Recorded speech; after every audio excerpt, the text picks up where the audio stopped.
This podcast contains language that is not appropriate for children, including jizz muncher, cockwomble, disco splash, and cunt bubble. Thank you to Shaun Sellars, our interviewee, for making me say these things. I mean, well, he didn't really make me. I kind of asked for it, but... I mean, you have body autonomy. You can... I do.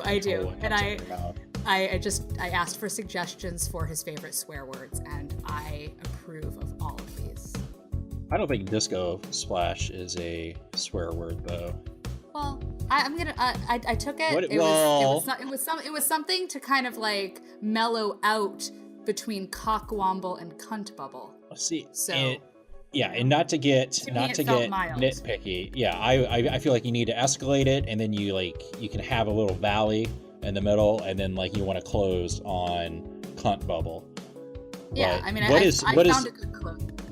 What is splashing in the disco splash?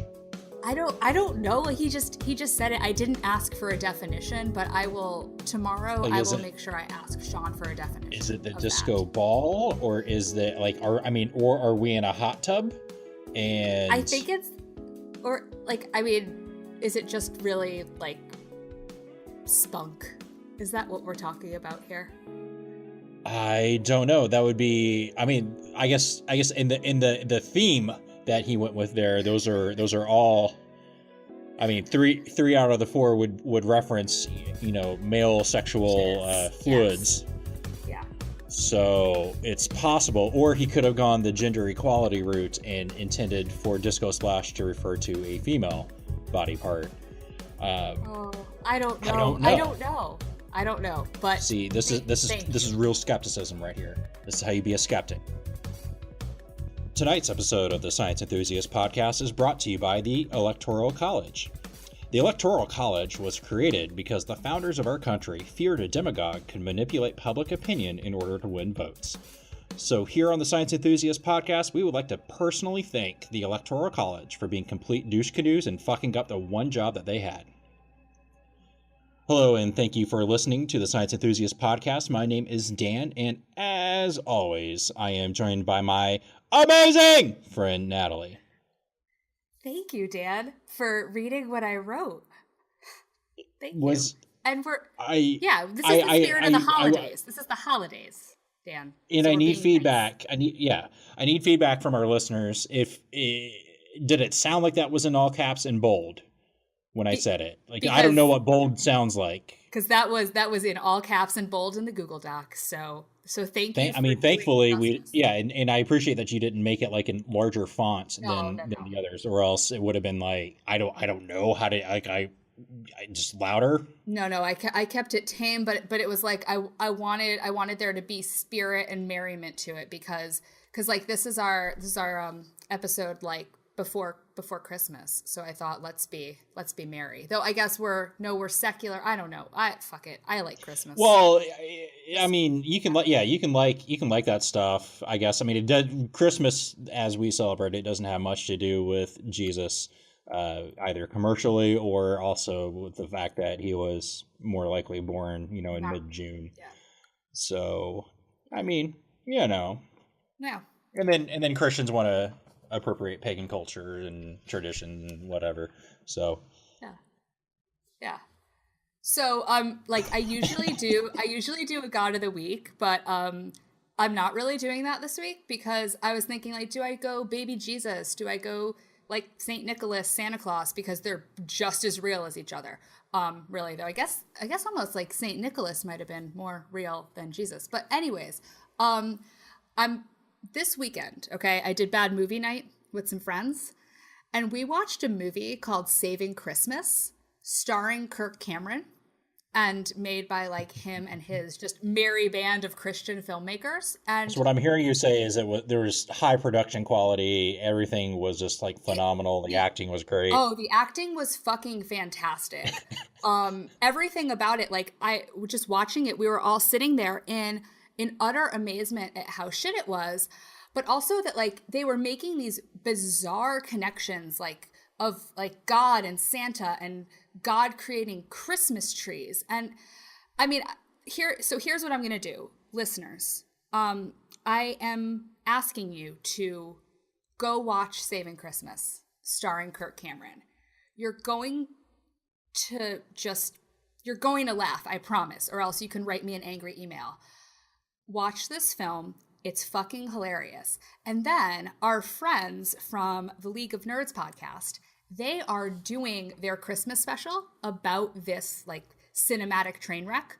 So you should listen to their upcoming show about this movie and like Merry Christmas from us, because this is a gift that I'm giving you, is this recommendation to watch this awful Christian Christmas movie and then listen to Miles and Buck and James talk about it. I'm excited to listen to them talk about it because this movie is terrible. And yeah, no God of the week, really. Jesus, Santa Claus, whatever. That's all I've got. So Jesus is God, or I God I don't know that of anybody, all weeks. I don't know that anybody understands that. So, but we've never done, the one true God, I guess. No. Have we? No. We have it. Well, I mean, like, what if what the are we one afraid true of? God is? I don't know, being smited. I was about to say smited. Is that the Smited? word? Smited, I didn't- smoked? Smitten I wanna be- doesn't sound right. I don't think No, that's right. No, because I think we'd be smitten with God, not smitten by God. but either way, it's not happening in my lifetime. So I don't want to be smoked by an angry, vengeful Old Testament God. But yeah, so I've got nothing really for God of the week, but watch a bad movie because it's fun, and you're welcome. And before we get into our interview tonight, I just wanted to give a quick note that I had some technical difficulties with it, so I drop out pretty early on in the interview. So it's just Natalie and Shaun carrying the weight, as Natalie always does. But I will be back with Natalie after the interview to do our reason we love the internet this week.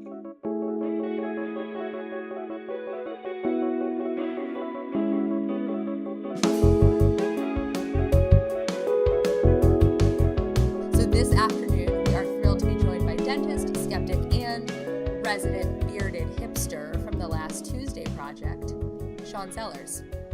Is that a good enough introduction? Or, this hipster thing, I think it's got a little bit out of control. Well, you're an urban legend now. Your hipster is a thing of legend. Like, I imagine you are always wearing some sort of like plaid flannel. You know what? I am actually wearing a flannel. I am too. I have plaid flannel on, I guess in your honor, or just because I own multiple plaid flannel shirts. That also may. I think it's just in relative to dentists, because most dentists are fairly straight-laced, non-bearded, So don't drink out of jam jars. I think it's just a relative thing more than anything else. Yeah, and it's just become part of your identity, just the bearded douche canoe hipster dentist. Yeah, thanks. Skeptic. Yeah, I mean it's all those things. So yeah, thank you for entertaining us with your presence this afternoon and evening for you. So all right, let's get started with something I like to know from everybody. Like what's your skeptic origin story? Like what has brought you to this weird little world that we all inhabit? That's a good question. I was about 6 years ago. I was just switching jobs, and I had a few weeks off. And I'd been recommended to read a book called Bad Science by Ben Goldacre, which at the time it had just come out. It was brand new, and it was eye-opening about this whole world of weird stuff that you used to see quite a lot on the TV over here. There's a nutritionist called Gillian McKeith, who essentially, looked at people's tongues to tell them how ill they were and rattled through their poop to work out what was wrong with them and that kind of thing. And he had a whole section on her, and he had a whole section on homeopathy, and it was kind of the first time that I'd actually had that kind of thing introduced to me, I mean, beforehand, you think you've got this relatively rational way of looking at things, but then actually you find that maybe you weren't quite as rational as you think, and you find there are other people out there with the same kind of thoughts. And from that, he was quite good in his book. That he at the back of the book he had one or two appendices of really good links and things to watch and things to listen to and things to read. Then I discovered. I think you've talked to Marsh in the past, haven't you? Yeah. Michael Marsh. Yeah. I discovered Skeptics with a K. Discovered a podcast that's stopped a few years ago called The Pod Delusion. That's a really good name, actually. Yeah, no, it was the British Humanist Association's podcast, which was excellent. It was just little snippets of bits here and there, and that went on for a few years. And eventually, me and my now wife started up the Lincoln Skeptics in the Pub, and we've done various things, and started going to QED Con, which is excellent. I ended up speaking there this year, which is a bit weird. And it just snowballed from there. To a packed room, you spoke to I mean, busting at the seams because people wanted to know about dentistry. Which I find exceptionally strange, because I think it's the same with everyone with the job that you do personally. Whatever your job is, you find it intensely boring or really standard, but you talk to someone else about it and it's a whole new world. People don't know what we do generally. Yeah. Well, so when you want, and we'll talk about it later, but sure. But everything, and also that kind of ties into everything being interesting, doesn't it? Yes, that's one of my little philosophies. Yeah. That when you get down to the minutiae of everything, yeah, it's really interesting. And so, you were able to bring your work in dentistry into the skepticism, and so, and see, and I guess I never knew until, Dan and I actually both went to the Nexus conference in May, in New York, and we saw Grant Ritchie, who is a mutual friend of ours, do a talk about about dental woo, and I guess I never realized that it was really a thing, that there's some weird shit in dentistry. And the weird thing is that I never knew either, and I think a lot of dentists don't know, because we just get on and do our job, and we've got our research papers that we've been taught from and all this kind of thing. But then there's some people out there doing some strange stuff, and without really being questioned, and some of it's fairly minor, but some of it's quite serious, and they at the moment, some people are getting away with quite serious things that they probably shouldn't be doing. So right now, going on that, what are some of the crazier things that you're hearing about that people are actually doing, or procedures that dentists are performing? Yes. So the craziest one that I can probably get away with talking to you about on the podcast. There was a guy who got suspended recently because he was making claims that, and he had a terrible sort of GeoCities type website with he didn't get suspended for that. I mean, he should probably have been suspended for that for the start. Yeah, but on the side of his website, he had this scroll bar of video links to YouTube, where he had patient testimonials, and these testimonials were along the lines of, I had my silver amalgam fillings removed and my cancer is now gone. And he had just pages and pages of these testimonials. So YouTube testimonials. Yeah. Because when I choose a doctor or dentist, I want them to have YouTube testimonials on there. You'd be surprised how the strength of a testimonial is huge. Because it's all emotion based. Yeah. Well, I shouldn't say it's all emotion based, but that's the primary It's driving force behind it. yeah, it's very hard to argue with that kind of thing. Yeah.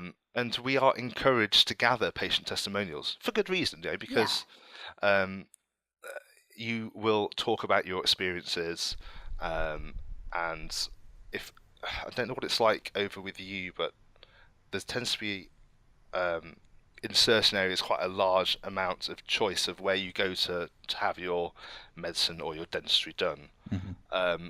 And sometimes it's just a case of asking a friend, a neighbour, a family member, oh, who do you recommend?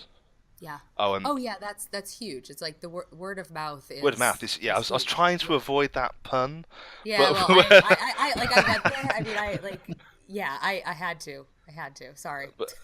but word of mouth is our best business. So Yeah. if you're advertising your business on the fact that, oh, but I had this done and my cancer's gone, Yeah. or I had this done and my Alzheimer's disease is significantly better, I had this done and I no longer have, condition Y, then you're going to find a certain amount of people that are quite vulnerable, potentially quite ill, that will seek that person out rather than the care they should be getting. Right, because that's the issue, because it provides this sense of like false hope to people. I mean, people who are in a position where they're, physically, emotionally vulnerable. Like they want the person that can at least, almost guarantee that something good's going to happen, and to take advantage of that in any sense is, that's kind of fucked up. It's not an ideal situation to be in, is it? I mean, yeah, it's So in that case, somebody who's kind of putting forth that kind of information, like what happens there? in this case, this particular dentist was reported to the GDC. They're our regulatory body. Unfortunately, their wheels of working are exceptionally slow. So the average GDC case will take between 1 to 2 years to get through the process. So in that time, usually the dentist is usually practicing, Yeah. and then they have a week long, usually, sort of, it's like a court hearing almost, but in front of a panel of GDC members, and you get the for and against case, and they come up with some kind of conclusion. And in this case, he's been suspended for, I think, a year, and then what will happen at the end of that year, they'll look at what he's still doing, whether he's made any amends, and then they'll decide whether to extend that suspension, or I think they can erase him from the register, which is the technical term for being struck off. I don't know if you have that over there. I don't know what your regulatory systems are like. Oh, but okay. But that way, at that point, like he wouldn't be able to see patients or He's currently practice. not able to see patients, but there Okay. is the potential in the future that, yeah, Yeah. he absolutely could be. So he could, kind of come back and be like, all right, I'm not gonna do this anymore, and they in kind of good Yeah, faith would say like, okay, like go for it, go back to he practicing. could And do that, yeah. The fact that his website is still up and he still has links to his YouTube page yeah, probably doesn't Mm-hmm. say a Yeah. lot. Um, yeah, but yeah, that I don't it's know. still I up don't know. there. Yeah, It's still early days. Who knows? I mean, he's yeah. been practicing since, I think he's been practicing since the 70s, so he's about to retire anyway. But imagine how many people that he's been treating for the last 40 years. Well, that's the thing, and there's obviously people who like there's a market for this kind of, whether it's, like alt med doctors or chiropractors or whatever, or these kind of dentists who kind of promise something different. Like the words that came up a lot when I was doing some like Googling and stuff were holistic and biological dentists. Yes. And like I think we mentioned that with Griff, but though like those terms are so strange to me, because like I mean biological, first of all, like what's the alternative? But it's kind of one of those things where it's like if you have like the name of a country, if you have more than one reference to freedom or unity or whatever, you're a communist country. Like the People's the Republic of Democratic Republic of Congo probably is Right. particularly the biological dentist I find really strange because nothing we do is biological particularly. I take bits of tooth out and I replace them with bits of not tooth, or I take teeth out, or I put some stitches in people, or I'm fighting against your own biology. And the idea of holistic dentistry, well, it's a red flag if you're advertising yourself as a holistic dentist, definitely. But I would I find it hard to see any dentist that couldn't describe themselves as acting holistically, because when I see a patient, I'll ask them about their general medical health, I'll ask them about their social history, I'll talk to them about how they are in themselves, just to get to know them as much as anything else. And we are treating patients holistically, or we should be, but not in the sense of, oh, I'll give you a bit of arnica as well after I'm taking this tooth out, because that's just bullshit, isn't it? Yeah. So it's like they're putting out these words that I think get the attention of people who are looking for that like touchy-feely-ness. But it sounds nice. It does. It sounds good, and I guess there's appeal for that. But yeah, I think the hope would be that anybody, any doctor or dentist or whatever, a real medical professional is treating, the person and actually performing real medical procedures and stuff. But yeah, I guess the pseudoscience buzzwords kind of sell a little. Very much so, and certain dentists will attract certain types of patients, and certain of any practitioner will attract certain type of patients. So if you're setting yourself up as someone that has certain skills in those areas, you're going to attract the people that want to have that kind of treatment. Yeah. And there'll always be people out there. There'll always be that market. Right. There will always be the people. And so, like, I guess for you, do you ever have people come to your office looking for something that, like, you will not offer them, like some of the weirder stuff? I've got a couple of really interesting patients. I've got a patient who's an angel healer.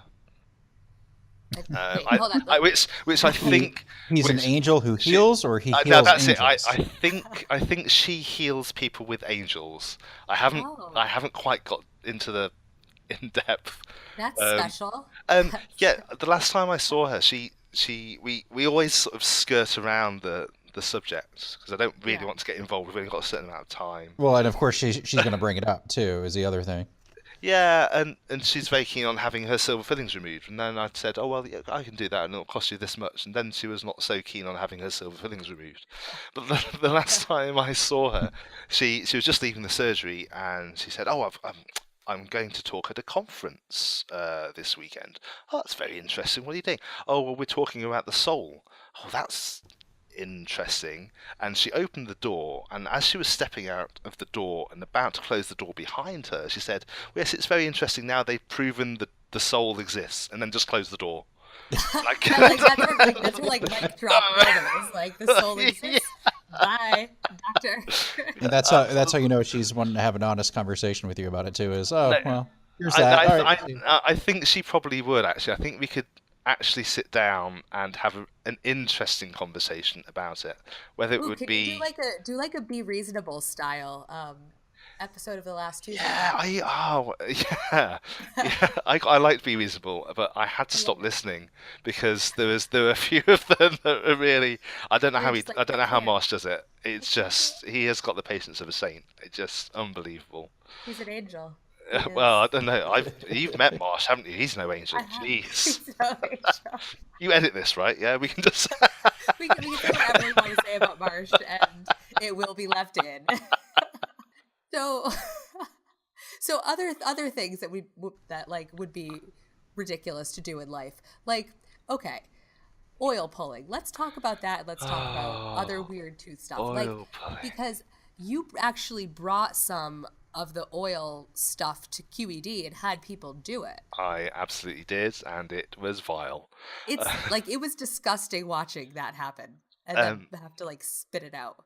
So for the people that are unaware of what oil pulling is, it's theoretically an ancient Ayurvedic technique to detoxify the whole body via your mouth, apparently, which involves swishing one of various oils around your mouth for up to 20 minutes, and then spitting it out, which is pretty. That's a pretty lot grim, of time to have actually. something in your mouth. Like, So anything, even if it tastes good. I know that's what she said. I know. I did not say a word. I censored myself. I mean, my parents are I right said it. So upstairs, anyways, so I'm like- trying to. We're all really mature adults here. No. Anyways, so you're swishing this stuff around in your mouth for like 20 minutes. That's gross. I mean, originally I think they sesame oil, which I can't imagine how horrific that would be. But now, obviously, because coconut oil's very much in vogue, and is a cure-all. I'm sorry to interrupt here with. I literally just installed a dishwasher today, stainless steel. It's really nice. And I'm like, oh, there's fingerprints on the front. My mom goes, like, she doesn't pay attention really to anything that I do online. She goes, oh, you can use coconut oil and get that out. And I'm like, oh my God. Probably, Probably, because then it could like grease it all up or something, and it all. The whole lot, the whole lot of it, The lovely, whole thing. shiny, a bit fragrant, nice. Yeah. But I had to get a couple of volunteers up at QED, and the coconut, the specific product that I got, they say you can swish around between 5 and 20 minutes. So we set them off for 5 minutes and did a bit of a talk, and then came back 5 minutes later. They were fine.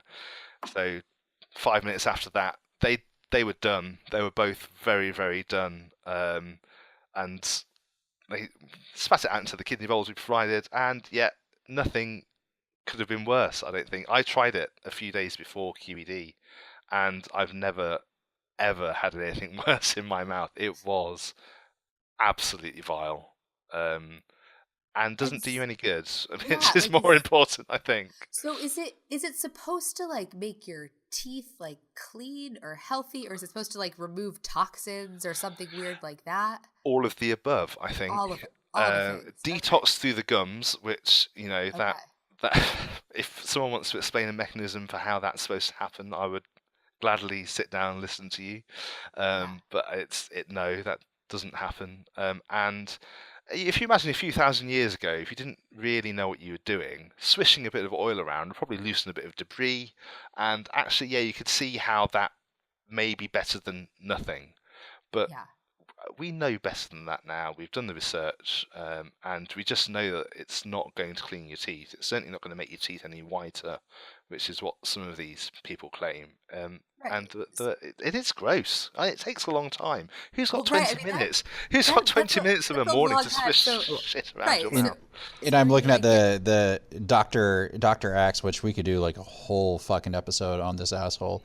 But like on his, it lists like it's the best way to remove bacteria, promote healthy teeth and gums, and of course it has his own words. This unbelievably effective procedure has been used for centuries to cure tooth decay, bad breath, heal bleeding gums, prevent heart disease. No. What? So there are links between gum disease and heart disease. That's a definite. But you're not going to stop them by swishing a bit of oil around your mouth for 20 minutes a day. That's just not going to happen. If people are like, what should I do to make sure that my teeth and gums and whatever are healthy? I mean, you brush your teeth, you go to the dentist, right? Yeah, pretty much bristly end of the toothbrush twice a day for 2 minutes. And then so there was like some controversy with flossing though, right? Like, is it necessary? Whatever. Is there an actual answer for that question? So I know you've talked to Grant about this before, haven't you? Well, I'm trying to think when we talked to Grant, it was before the was it flossing really? stuff. Yeah, it was. So we didn't cover that when we talked to him. So Grant's take is that flossing is good. Okay. My take is I don't tend to recommend flossing for most patients because it's actually quite hard to do correctly. And there are easier, better things to use than floss to clean in between your teeth. So what do you recommend? So we tend to recommend interdental brushes. Over here, the main brand is called TP. Yeah, and they come in different. They come in different sizes. There you go. You had to. They come in different sizes, from pink ones which are really tiny to black ones which are larger, and you put the right size in the gap and it cleans everything out, and you do that twice a day, and brilliant, fine. The problem is that the quality of research with regards to flossing is terrible, and in fact the quality of research in regards to anything dental is pretty poor, and there are lots of reasons behind that, largely due to the fact that it's not very sexy research. Who wants to go and do research on flossing? Also, it's quite hard to get ethical approval. Is it?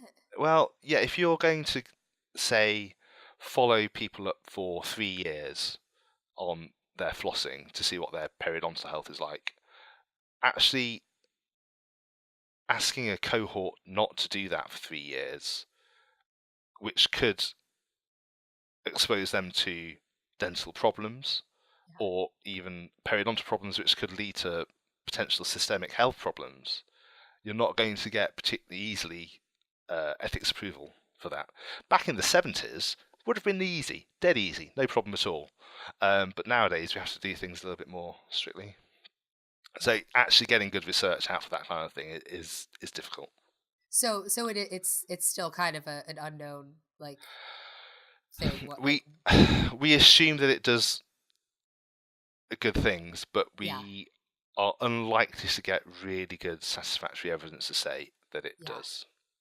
And so so flossing I would take as kind of like it's kind of a mild, controversial thing. Like, should you do it or should you not do it?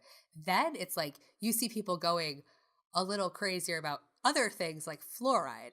Yes. Right? That where does that it's like there's conspiracy theories around fluoride. Yeah.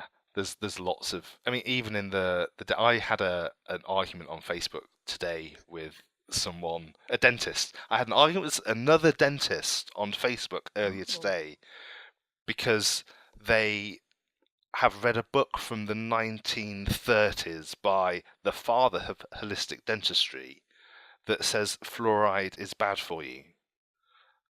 And it's just unbelievable if you can't trust the dentist that you're going to, which is weird. He said on this thread that we were talking on, his personal belief is that fluoride is bad for you, yet he still prescribes it to patients and he will still apply fluoride to their teeth. Wait, so as he's per the NHS regulations. So it's not good enough. It's bad for him, but it's bad for him, but good enough for him to bill his patients for. And then he blocks me on Facebook, so I couldn't point out this. I couldn't point out this ridiculous cognitive dissonance. Where actually, if you're doing that, it just doesn't make any sense at all. I don't know where these people come from. The whole thing that he was saying is that fluoride can be toxic. Well, yes. Well, can't a lot of things be toxic depending on the dose, right? And he said something along the lines of, it's very hard to find in nature, so therefore maybe Mother Nature doesn't want us to have it. Mother Nature. And I was a bit lost with that. She's a person with, I didn't really know where to start with that. And I talked to Grant about this actually, and he said, well, actually, if you look at seawater's got about 0.7 parts per million fluoride, and our recommended dose in fluoridated water is about 1 part per million. So if you think that's near enough the same, if it's hard to find in nature, why is it in seawater? There's quite a lot of seawater knocking around. It's just ridiculous. But you shouldn't drink seawater, though. Well, So possibly you not. shouldn't take fluoride. Checkmate. Checkmate, atheists. Yeah, we're done. Mic drop. It's the anti-fluoride lobby are that it tends to be the chemophobic type people, the people that don't want any chemicals in anything. I want chemical-free food, and I want chemical-free life, and I don't want to eat DNA in my food. And so you pretty know, much it's like, I want chemical-free. I'm just gonna die right now because yeah, pretty much, yeah. no understanding of anything. That naturalistic fallacy taken to an extra level, that kind of thing. So Yeah.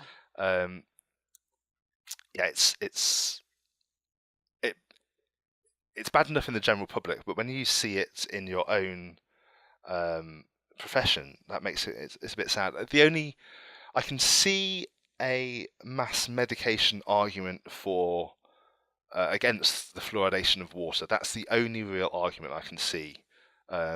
Apart from the fact that obviously if you're having a lot of decay, if you're needing a lot of treatment, you're probably not drinking a lot of water. You're probably drinking a lot of Mountain Dew or Coke or whatever. So if we could actually just switch on to water anyway, that would do you quite a lot of good, you know. Yeah. So okay, so that's fluoride, and see, it's surprising to me though that people even within your own like community of professionals like have that kind of view about it. Like you never know where those kind of ideas can seep through. A lot of it is, I think, because certainly in the UK, dentistry is a fairly singular profession. We don't have a great network. We don't talk a lot with each other, and we don't do a huge amount of continuing education after we qualify. We have to do over here 15 hours a year of what we call verifiable CPD, which is where we actually have to sit and log our hours and get certificates for, and we have to do a certain amount of what's called non-verifiable CPD, which can be just reading journals and that kind of thing. But you don't have to, at the moment, go out and expand your knowledge in any great way if you don't want to. You can just sit, and I qualified in 2002, and if I'd wanted to, I could have just sat there with that knowledge that I learnt in 2002, which was probably out of date then, to be fair, and just run with it. So you're not necessarily going out and like having these big conversations and investigating like all the woo that could be seeping into, you know, your practice of dentistry. No, and people aren't necessarily having these conversations. And there's the age-old problem of who are these trusted sources? Where do you get your information from? And if you've got this book that says, fluoride is bad for you, and it seems to be written relatively well and that kind of thing, and you take that on face value, you can get yourself into quite a lot of trouble, really, without even knowing it. And you know, you think you're doing the right thing when actually you're making a real hash of it. Well, isn't that kind of like the world right now? Well, sources and information and all of that. And I want to segue into the Last Tuesday project. Smooth. I like it. Well done. You like that? That is very good. That was you've done this before, haven't you? I've done this before. This is not my first time at the rodeo or something, because I'm American, so I say that. So we're gonna talk about the Last Tuesday project, which is the podcast that you do. So in the notes, I'm gonna call out one of our mutual friends. Okay. In the notes, because I shared my Google Doc with our friend Alex, who edits your podcast. Cool. Mm-hmm, so if you actually look at the Google Doc, it says Last Tuesday project, and in parentheses it says really fucking good. Was that you or was that him? That was his. So I mean, I agree, but yeah, I'm just gonna call him out on that one. You're essentially our American sort of cheerleading squad for the I Last Tuesday am. project, and Yeah, we I are mean, very I think grateful what for that. I think what you guys are doing is really cool, and that's why I want you to just talk about what inspired you and your friends to put together this particular podcast. Well, we've had a few goes at it before, to be fair, that haven't been particularly successful. The people that are currently making up the Last Tuesday projects are myself, David, Alex, Haley, and the other one. Oh, what's her name? Hannah. Yeah, Hannah. Yeah, oh, bless her. Hannah. And myself, Alex, David, and Haley have tried to do a podcast before, and it was just the worst. It was trying to be a kind of a cross between the SGU and Skeptics with a K, but it was just shit. We we didn't really have the time. We didn't have any idea of what we're doing, and then Haley came up with this amazing idea of, why don't we just pick a subject and do a bit of research on it for a brief period of time and see what comes out of it. Yeah. And I think it works quite well. I really like it. And we've had quite a lot of really good feedback saying that,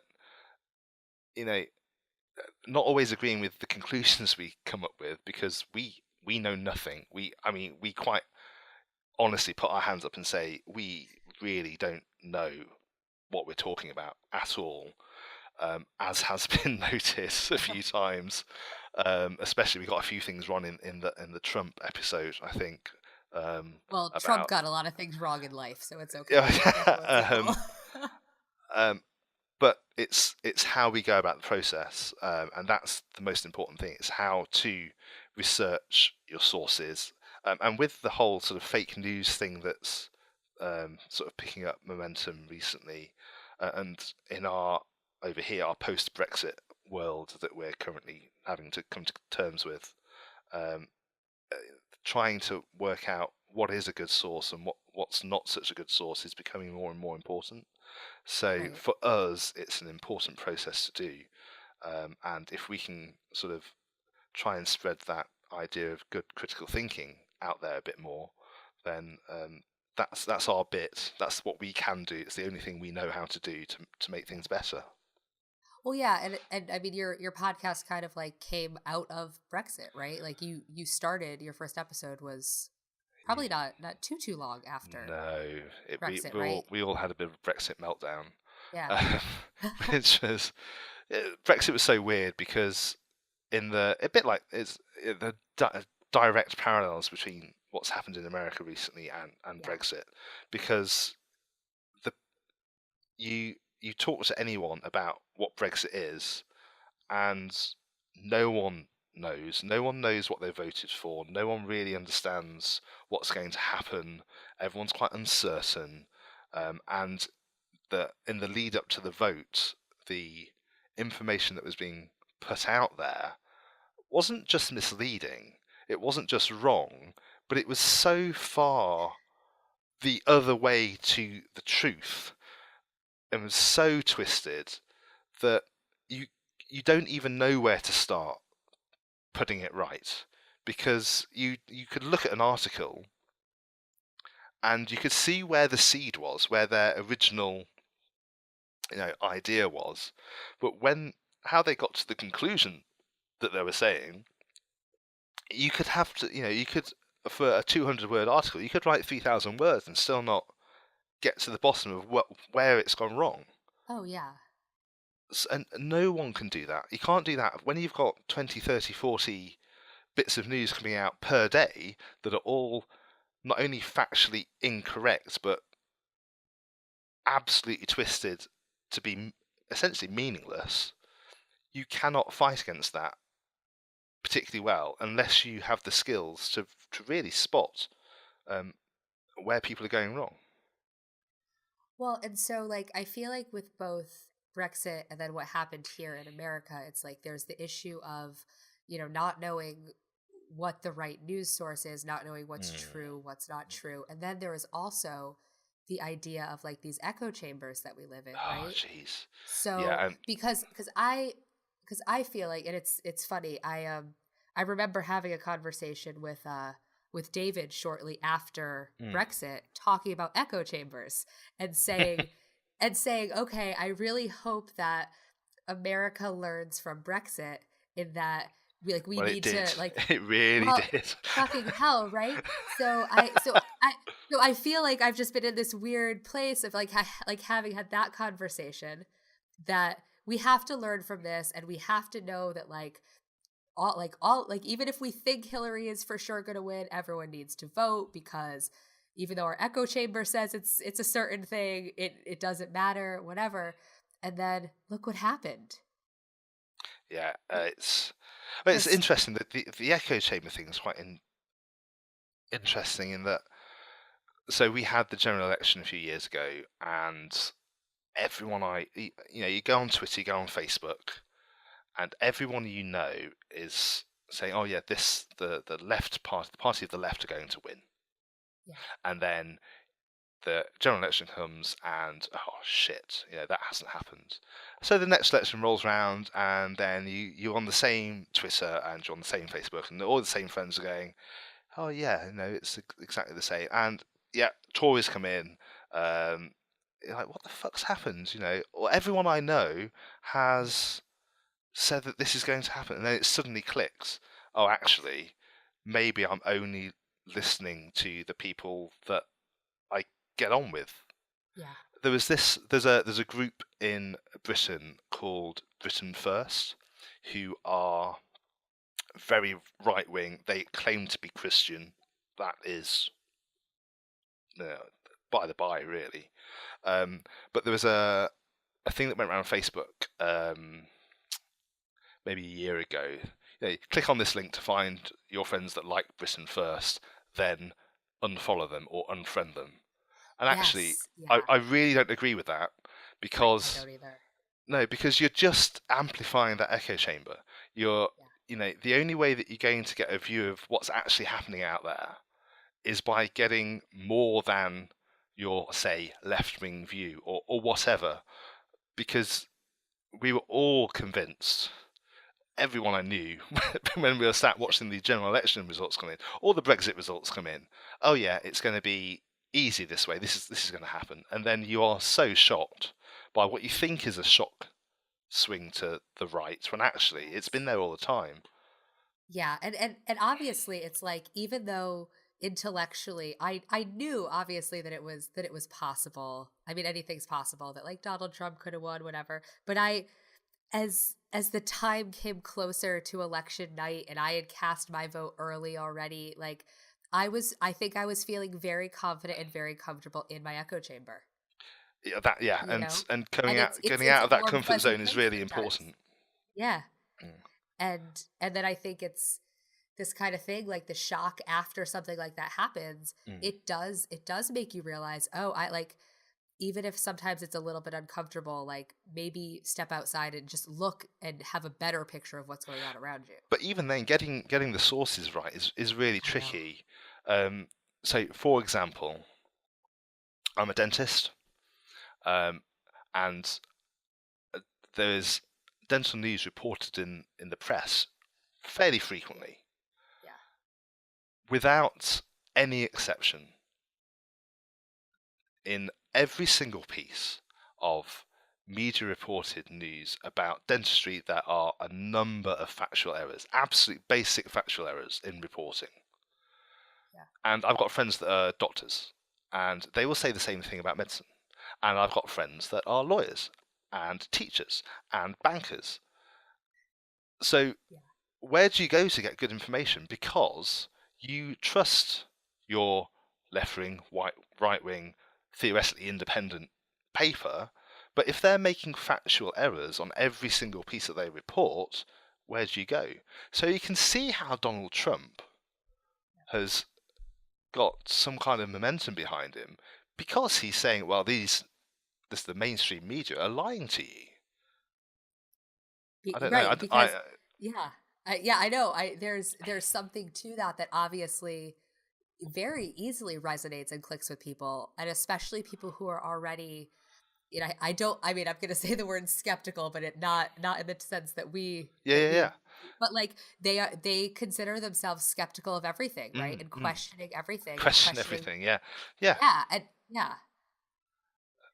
So, So I think that's where someone like Donald Trump was able to really get momentum. absolutely. And now he's putting people in place that are going to carry on that false skepticism, shall we say. You know, I mean, I said on our last podcast recording that I was fairly relaxed about Trump, but I've got past that denial stage now, and I think having looked at the sort of things that the climate skeptics have been tweeting out from the actual official accounts, it's just worrying. It's very worrying, and so I think that it's like we have to obviously talk amongst ourselves, like the people who have common interests, and figure out how, like here especially, like how to sort of mobilize the intelligent discussion forward. But also we have to be aware of what kind of the other side of things is passing out there as real information too. Yeah, very much so.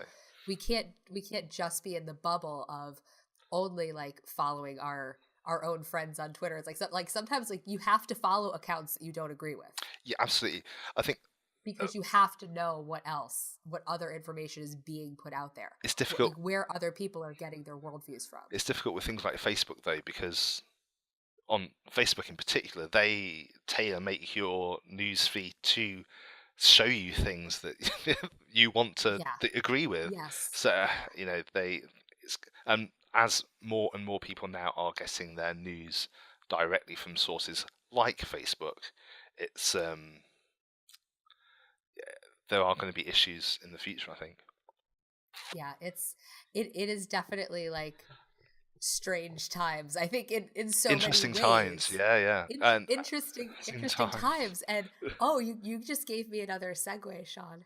Thank you. Just said interesting, so thank you. So no, really, okay. So this is another topic that I feel like you had mentioned to me in sort of in passing in conversation before your idea, and then this I'll give a little credit to Alex for actually reminding me to talk to you about this. That the idea that everything is interesting, and I like this idea, and I would like you to talk about it. So this hopefully eventually, when I actually get some time. This will become a last Tuesday project offshoot. I have this idea that when you get down to the minute detail of things, everything is interesting. Yes. I have a friend who works for a power company, strangely enough, and we were talking for half an hour a few months ago on about the insides of cooling towers for power stations, because it was fascinating. And he obviously he sees this sort of thing inside out, day in, day out. For him it's routine and really fucking dull, but for someone looking from the outside in, having no idea of what these kind of things are, it is fascinating. And I think you could probably apply that to pretty much every facet of life, because each of us knows quite a lot, or theoretically quite a lot, about what we do, and the further down you get in your knowledge, the deeper down you get, the less you know about other things. I know quite a bit about teeth, but I am really well aware that I know virtually nothing about anything else. But then there's all these other people who each have their own thing or things. Yeah, absolutely. That they know about, that they're passionate about. I mean, I think you listened to it, but I did an episode of Buck Mulligan's podcast. Yes, it's called Things That I Find Interesting. Yeah. And I love that as a concept, because like when he invited me on, he just said, give me 3 things that you find interesting. And we talked about it. And I've, listening to all of his episodes, like every person he has on, it's like everyone has these 3 different things that are kind of unique to them, in that they find interesting and have passion about. And when you listen to somebody talk about something that they find interesting, you can't help but be sort of captivated by it. It's almost addictive, isn't it? I think It is. hearing anyone speak passionately is in itself interesting.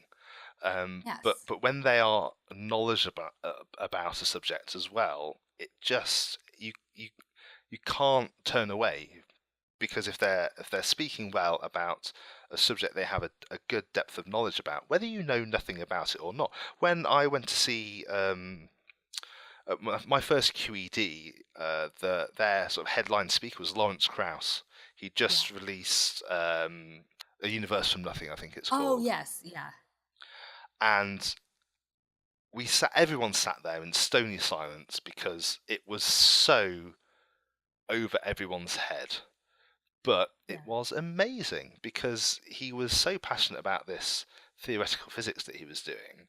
He made this really quite abstract, difficult talk absolutely fascinating.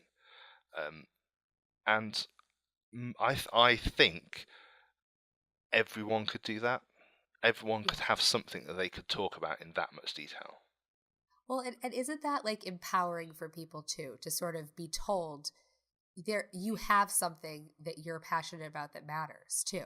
Yeah, absolutely. And that you have to bring to the world. And I mean, I think that the hallmark of just really good communication is believing what you're saying and being able to just deliver it with, just some love behind it too, I guess, and interest and knowledge. But it's kind of the confluence of all of those things that matters. Of course, that could apply to the homeopaths and the chiropractors as well, but we'll skim over that.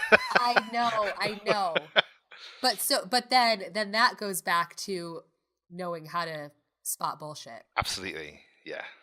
Because and actually those people, because they believe things, they, just like, hey, they're experts in some weird little, right? Like they've done that shit for 10,000 plus hours. And but they have the passion and they have this weird, interest and knowledge in things. And then it's up to everyone else to have critical thinking skills. Yeah. So yeah. Life is very complicated. We have to have many things. Life is very complicated. That make us be successful people. But so I kind of want to end on something that has nothing really to do with objectivity or real truth, because this is something that we share a pretty big interest in, and just something that I like to know about my friends. And I know you listen to me and Buck talk. Yes. About some terrible music. Oh, good God. Okay, listen. I had to moan at Buck. I had to moan at Buck about his Snow Patrol obsession. That was really weird. Well, but listen though. But it was a good story. I will go with that. I will go with that. But yeah, we could judge the music all we want, but that's the thing with music. It's like I don't think that there's anything really that could be called like a guilty pleasure. It's like if you like something, you like something. I think you're absolutely right. Right? Yeah. And I don't think I always would have agreed with myself saying that, but like 33-year-old me is different than like 19-year-old. Oh yeah, me, absolutely. But when you've got that, you're burdened with that knowledge of being a teenager, when you know everything, and you know that what you're doing is the best thing in the world. Oh, and, yeah. that. You're so fucking cool. Oh yeah, absolutely. Right? Yeah, achingly cool. I was achingly cool, especially with my music taste, obviously. Yeah. Well, I went.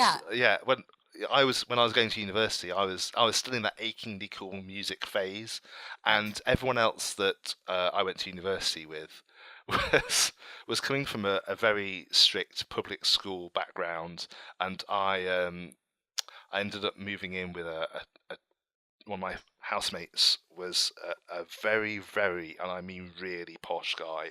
Went to a very high class public school in the south of England, and he was studying medicine, and we sort of got chatting on music. So I was very passionate about music. I had my guitar with me at all times. Oh, you were that guy. I was the guy who played guitars at parties. I was just the worst, just the worst person. Oh man, the early days of hipster Tuesday. Jeez.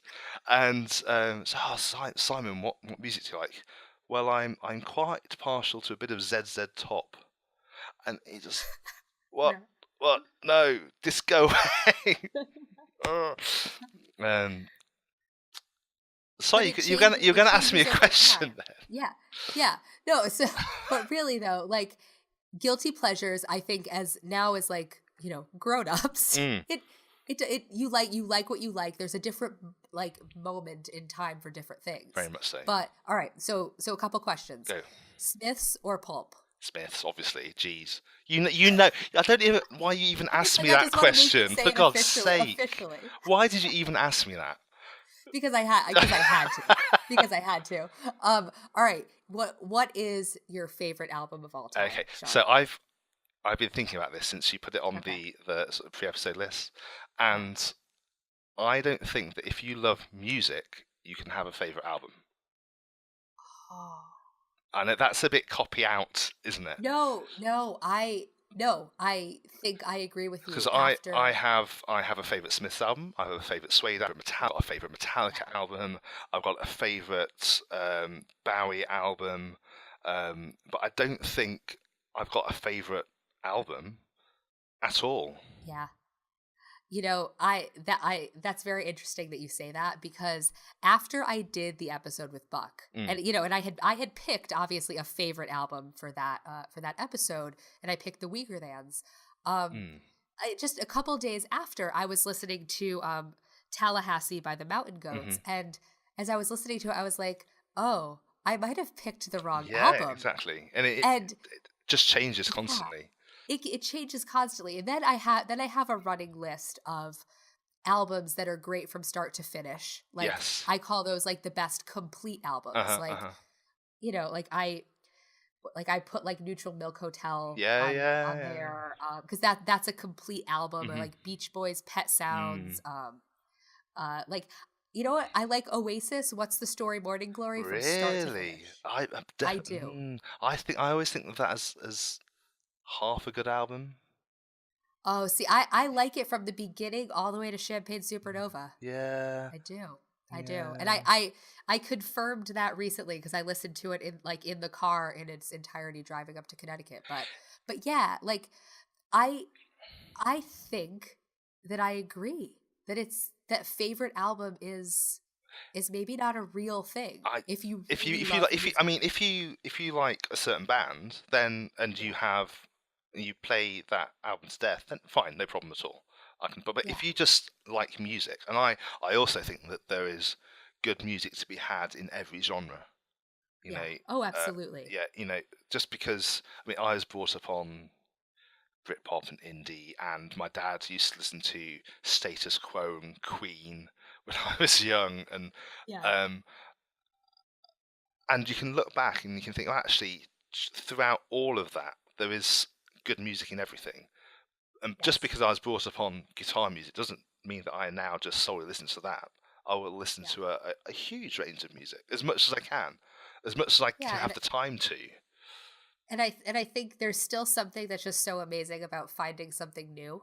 Yes, definitely. I mean, and that for me, like recently, I was introduced to Frank Turner. Okay, And I had never and I had never heard anything by him before, and it's cool when you find music that kind of makes you feels that kind of thing, and so to listen, I was like, oh, like for whatever reason, this is perfect right now in this moment, and that's what music is like. If you really love it, it's that connection in the moment. I feel like we're having like a high fidelity conversation. The other thing that I think has become easier now is going back to that music that you'd forgotten about. So there used to be certain things that I used to listen to over and over again when I was at university that I have completely forgotten about. But then, for some reason, it comes up on Spotify or something reminds you of it. And you think, oh, I haven't heard that song in 20 years. Well, that, for me, probably not for you. And you put it on, and the feels then that you get sweet nostalgia are right? just on a completely different level. Yeah. It's like it's reconnecting like with an old friend. Yeah, absolutely. And so and you just go back, and it's amazing. And so that's why I've had conversations with people where, you know, it's like, what's your like sacred cow, whatever, what's the thing that, like, you know, you can't necessarily describe on like an objective level, or you kind of believe it in a way that's sort of weird. I mean, like, it's music, really, in a sense. It's like there's no right or wrong with it. You feel things how you feel them in the moment, and it's just cool. So yeah, I even though I know this is like science and skepticism, whatever podcast. I mean, we do all kinds of shit, but I wanted to make sure to talk to you about this because I could talk music for hours. You know me. I know. Like there needs to just be some kind of this podcast plus last Tuesday people talking about music for hours. That may be just a never-ending thing. It would never end. But since I guess all good things need to end, well, or to be continued, actually, I think is more probably, how I like to look at life. Please let everybody that's listening know where they could find you and the Last Tuesday Project, like out on the interwebs. So the easiest place to find me is probably on Twitter. I am at the whole tooth, but someone's already got that, so I had to put zeros in for the O's in tooth, which is really annoying. So if anyone knows, it's such a good Twitter handle. It's really annoying. And Last Tuesday Project, we're on Facebook, Instagram, Twitter, at Last Tuesday Proj on most of them. We're quite chatty. Talk to us. Yeah. We're nice, really. They're apart really, from David. Really nice. David's an idiot. Don't talk to David. Talk to us. Yeah, well, just all the David rest can losers. Yeah. But that's all right, you know. But we'll have links to everything in the show notes, and people who listen to the show have probably already heard me mention your podcast, and we'll continue to mention it because we really like you guys. Well, thank you very much.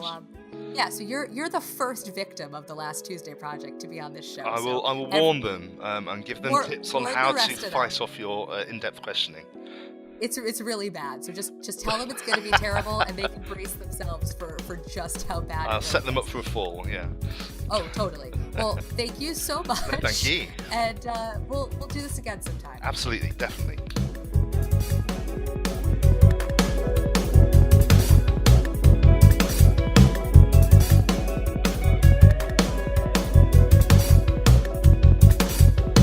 This week, the reason we love the internet is because of the Facebook page Shitpostbot 5000. Nice. I mean, the name just kind of says it all, doesn't it? Like, what is this really? Is this just a meme page, or is there more to it? The thing, and there's also shitpostbot.com because, of course, and I didn't realize this before. Even before we actually looked at it tonight, I thought it was just random shit posts because I mean I feel like there's a lot of value in that. I'm scrolling through these and trying to explain what the hell this thing is. So from what I gathered here, what they do is this person's made this website. And you can, as a user, you make an account, you can submit like a blank meme template, just the meme text itself, no actual picture on it, just text. Like the most recent one they have here is, "Hey atheist, if God doesn't exist, then explain this." And then it's just blank. And then what they do is he's got it, or she's got it set up so it just randomly mashes up a picture with that. So it is literal shit post. It's just random, and like the one we're looking at, the most recent one, "If God doesn't exist, then explain this," and it has the gas station. His name's Apu, right? Apu. Yeah, I couldn't. I thought I wanted to say Abu, then I was like, no. If I say that, then they're gonna be like, you don't know Simpson. Well, I guess No. I think I'm right, and he's holding a magazine that just says giant asses. So gigantic asses, and with a smile. And there's also I feel like they're doing like a shout out to Pokemon there. Those are Pokeballs in the background, if I'm not mistaken. Are they? The purple and green. They look like Pokeballs. Oh, kinda. Yeah, maybe. I don't know Pokemon. About that. But you can go. They on each one. It's they say they post every half hour, and they have a link to each one, so you can go even on the their website itself and make your own random shit post. Like, because that's what everyone wants to do. Okay, then explain this, and it's crying Batman. So it's just stuff that makes like not really any sense, but what on the internet really makes sense now. So it's perfect. Right. It's perfect. Well, okay. See, I like the one that is like a messenger conversation, and it's a picture of it looks like a crash test dummy wearing a stethoscope or something, maybe around his neck. I don't know. But underneath it says, sorry, wrong person. And then the other person says, what kind of conversations are you having? And I kind of feel like that's a mistake that I could make, is just send somebody something weird accidentally and get that kind of response. It's like, what the fuck do you talk about with other people? And why do you have these pictures on your phone? That's my life. Right. And on that positive note, thank you for listening to this week's episode of the Science Enthusiast Podcast. If you enjoyed listening, please consider checking out our Patreon at patreon.com/tSE podcast. You get access to premium content such as extended interviews, early episode access, outtakes, and things like that. We're going to be putting up a interview that we just recorded tonight with Cara Santa Maria. That's going to be on there by the time this airs. And we know that not everybody can contribute. That's totally okay. Just tell your friends about us. But if you could, just like James, Alice, Michael, Chris, Sarah, Janet, Amanda, Astrid, Andrew, Jeff, Susan, and Trevor have done, we would be incredibly grateful. You can also check out the podcast page on Facebook, on Twitter, email us at podcast@ascienceenthusiast.com, find our full archive, and there's a fucking car, like tank, driving outside my window right now, apparently. Follow Natalie's page, Skeptical Parenting, or myself as a science enthusiast. Natalie, would you be so kind as to gently slap us with a quote? You're an interesting species, an interesting mix. You're capable of such beautiful dreams and such horrible nightmares. You feel so lost, so cut off, so alone, only you're not. See, in all our searching, the only thing we've found that makes the emptiness bearable is each other. And I'm pretty sure that's a repeat quote, but today, December 20th, when we're recording, it is the anniversary of Carl Sagan's death, so he was on my mind, so I went with a Sagan quote. And so as we're kind of wrapping up this episode, something that I've probably also said along these lines on this show at some time, but I think kind of bears repeating as we reach the end of this year and find ourselves in this holiday season, is that sometimes, like, the world, especially I guess in 2016, kind of feels like it's on fire, you know, figuratively. And I know we've kind of all had moments of feeling like that this year. And now that idea has been on my mind. And this is going to seem really fucking bizarre for this, like, very much atheist person saying, there's this Bible quote from Thessalonians that feels really appropriate right now.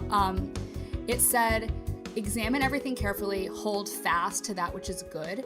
So in this moment, like, and I know this is really bizarre coming from me, my hope for everyone listening is that this year has, you know, in addition to the dumpster fireness, has brought you moments that you'll carry, that you'll remember as happy. You'll hold on to the good, carry that forward, so we can all kind of work together to try to extinguish the dumpster fire-like qualities that came from this year. So I don't know, was feeling a little sentimental, I think, today, reading Sagan quotes and thinking about, you know, where we are in the year. And Yeah.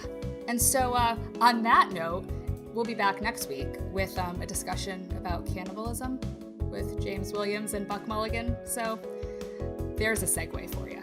And and Dan, we're gonna do a little year in review too. So I have to keep it weird. I know. We were so well, and I was gonna do so well about not like fucking up your like touchy-feely. I know. Little thing. But see, I figured I wasn't gonna say a damn word. In fact, I was gonna say it wasn't all bad. We started our show. I know. This year, or I know. This year I think we met, or I don't know when we met. We did. We met in 2016. Like our friendship began in 2016, and that sets kind of set the tone for the year. I feel like because we met early on in the year. Me too, and I feel like what you're laughing, but you're being nice. I said our it set the tone for the year. Our friendship year. Yes, our friendship year, and so really like it wasn't all bad, and I would say that. The past, I don't know how long we've been doing the show, like 6 months or so, maybe a little longer. Like this is episode 30. Yeah, I mean I feel like for me personally, like this has just been a really cool time in my life in terms of, doing interesting things and meeting interesting people, and yeah, I think strangely, even with all the shit that is happening in the world, I've been personally feeling really grateful for the things that it's all kind of brought my way. So yeah, thank you to everybody who listens to us talk about random shit, and thank you guys. It's awesome to get to do this. Absolutely. Yeah. There, see, like we were nice today. Yeah, no, I didn't fuck it up. No, that was good. Like, yeah, I have feelings sometimes. The way I avoid that is I just bury them deep down and just ignore them. So, I mean, it takes care of itself most of the time. Yeah, whatever works for you. I support it. That's healthy, right? Totally. Right? Totally. Tonight's episode of the Science... Sorry. That's why we can't have nice things. I know. Tonight's episode... Oh my... Jesus. Isn't real. Oh, just don't say anything that David would say on a podcast, and we'll be okay. So. Oh, jeez. Yeah. Oh. Yeah. So. You don't want to know what we have to edit. No, I think I know what you guys have to edit. So let's not be David James on our podcast. I think just in life. Let's not be David James in life. Jeez. Let's just not. That's the takeaway from this whole. For the sanity of the whole world, let's not be David James. Let's not be David. But I can say that he was one of my best men at my wedding. Yeah. So you can say that. The music you heard tonight was written and performed by Adam Johnson and was used with his permission. You can contact Adam at AdamJohnsonDC@gmail.com. This podcast is property of Not Narrow or Straight LLC, all rights reserved.